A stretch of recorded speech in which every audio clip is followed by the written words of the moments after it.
Considérons que ces roues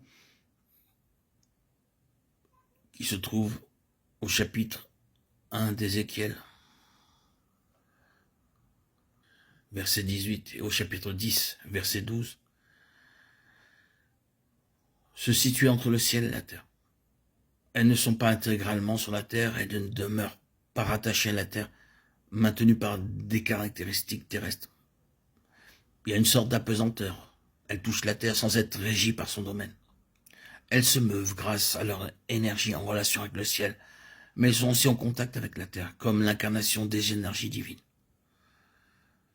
Cela nous dit, parmi bien d'autres choses, que les intérêts de Dieu, ses activités, et que le trône de Dieu ne sont pas à l'écart des choses qui sont ici sur cette terre. Il ne règne pas sur son trône dans un recoin solitaire quelque part au loin, dans des cieux indéfinis. Ses énergies sont en relation avec les choses ici-bas. Ses puissants intérêts sont proches et attentifs à ce monde, à cette terre et à ce qui est en elle. Il veut que cette terre et tout ce qui s'y trouve soit saint. Dans la vision d'Ésaïe, il y a cette expression, toute la terre est pleine de sa gloire. Ésaïe 6.3. C'est ce qu'il a conçu. C'est ce que le Seigneur désire et il travaille pour cela. Nous savons d'après la description de la fin qu'il en sera ainsi. Car la terre sera remplie de la connaissance de la gloire de l'Éternel, comme le fond de la mer par les eaux qui le couvrent. Habakkuk 2.14. La sainteté sera partout.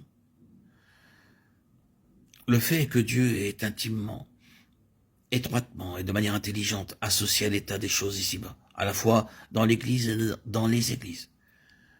Il est au courant de tout ce que nous ne voyons pas ou de ce que nous ne réalisons pas. Ses yeux le voient et il est actif à l'égard de cet état de choses pour que tout soit saint afin de pouvoir ramener la gloire.